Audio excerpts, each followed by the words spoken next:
इस वीडियो में मैं CSVTU-B 4 सेमेस्टर न्यू स्कीम के एंड सेमेस्टर एग्ज़ाम कैलकुलेशन के बारे में बताने जा रहा हूँ। यह एंड सेमेस्टर एग्ज़ाम जनवरी 2021 से स्टार्ट होने वाला है, तो इसी के कैलकुलेशन के बारे में मैं आपको यहाँ पर बताऊँगा। यह वीडियो उन स्टूडेंट्स के लिए यूज़फुल है जिन्होंने first to 4 semester new scheme में पढ़ा हुआ है। तो CSVTU ने डिफ़ाइन किया एंड सेमेस्टर कैलकुलेशन कुछ इस तरीके से, जिसमें ऑल प्रीवियस सेमेस्टर मार्क्स के लिए 40 का वेटेज है, ऑनलाइन जो एग्ज़ाम हो रहा है उसके लिए 30 मार्क्स का वेटेज है। भले ही एग्ज़ाम 80 मार्क्स का हो रहा है लेकिन उसका वेटेज 30 रखा गया है। क्लास टेस्ट का वेटेज 10 है। इस तरीके से टोटल एंड सेमेस्टर एग्ज़ाम के मार्क्स 80 हैं। यहाँ पर जो स्टार है वो है average of marks score up to current semester CT plus TA plus ESE। तो यहाँ पर CT plus TA plus ESE B courses के लिए यह होता है टोटल 120। यह होता है टोटल 120। कैसे? CT 20 का, TA 20 का और एंड सेमेस्टर एग्ज़ाम 80 का। यहाँ पर हमको यह बात ध्यान रखनी चाहिए कि CT plus TA plus ESE single theory subject के लिए होता है 120। अब हम आते हैं डिटेल्ड एक्सप्लेनेशन पे कि कैसे ये सारी चीज़ें कैलकुलेट होंगी। तो सबसे पहले मैं जो कैलकुलेशन बता रहा हूँ वो प्रीवियस सेमेस्टर मार्क्स के लिए बता रहा हूँ। तो प्रीवियस सेमेस्टर मार्क्स कुछ इस तरीके से कैलकुलेट होगा। फर्स्ट सेमेस्टर में 5 थ्योरी सब्जेक्ट हैं, सेकेंड में सेमेस्टर में 5 और थर्ड सेमेस्टर में 6। तो फर्स्ट सेमेस्टर का maximum CT plus TA plus ESE कितना होगा? 600।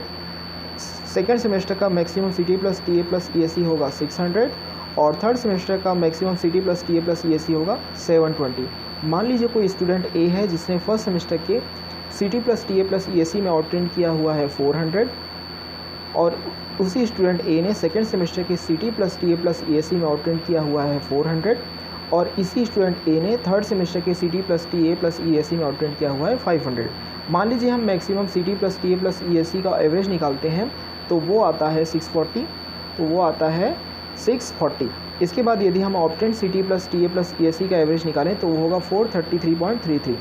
तो इसीलिए मान लीजिए हमको कैलकुलेट करना है कि ये तो 640 है, इसका 40 में कैसा होगा। तो इसलिए हम क्या करेंगे, 640 को 0.0625 से इंटू करेंगे तो वो आएगा एग्जैक्ट 40। तो इसीलिए हमने क्या किया, 433.33 को 0.0625 से इंटू किया है जो आ रहा है 28। तो इसीलिए स्टूडेंट A का ऑल प्रीवियस सेमेस्टर में मार्क्स जो आएगा वो आएगा 28 आएगा। तो इसे हमने माना है इक्वेशन 1। अब हम आते हैं उस एग्ज़ाम पे जो ऑनलाइन हो रहा है, उसका वेटेज, उसका एक्चुअल मार्क्स 80 है, जहाँ पर आपको 28 पासिंग मार्क लाना ज़रूरी है। तो ऑनलाइन एग्ज़ाम को जो फार्मूला कुछ इस तरीके से है, 80 इंटू 0.375, तो ये हुआ 30। तो 80 का 30 वाला वेटेज वाला समझ में आया। तो मान लीजिए कोई स्टूडेंट A है, वह स्कोर कर रहा है 45 आउट ऑफ 80, है ना। मान लीजिए 80 नंबर का जो एग्ज़ाम हुआ उसमें स्टूडेंट ने स्कोर किया 80 4 सेमेस्टर का एग्ज़ाम में। तो उसका जो ऑनलाइन मार्क्स इस तरीके से होगा 45 इंटू 0.375 जो होगा इक्वल 17। तो उसको मिला 17 आउट ऑफ 30। तो इसे हमने माना इक्वेशन 2। अब हम आते हैं CT मार्क्स के फॉर्मूला पे। तो इसमें हमने बेस्ट ऑफ CT का लिया हुआ है। बेस्ट ऑफ CT यानी कि 2 CT होते हैं, 2 में से बेस्ट। तो मान लीजिए 2 CT हुआ, एक में 20 एक में 18, तो बेस्ट होगा 20।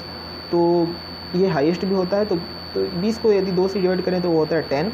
मान लीजिए स्टूडेंट A ने 2 क्लास टेस्ट दिया है 6 सेमेस्टर की किसी भी सब्जेक्ट का, सब्जेक्ट 1 का, और उसने स्कोर किया है 14 और 15 रिस्पेक्टिवली।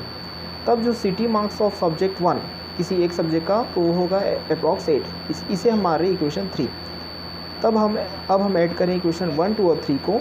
तो इससे हमें मिलता है स्टूडेंट A का 6 सेमेस्टर की किसी एक सब्जेक्ट का एंड सेमेस्टर एग्ज़ाम मार्क्स, वो होगा 28 प्लस 17 प्लस 8, तो ये होगा 53 आउट ऑफ 80। आशा करते हैं ये वीडियो आपको पसंद आया होगा। इस वीडियो को लाइक करें, शेयर करें और हमारे चैनल को ज़रूर सब्सक्राइब करें। Thank you.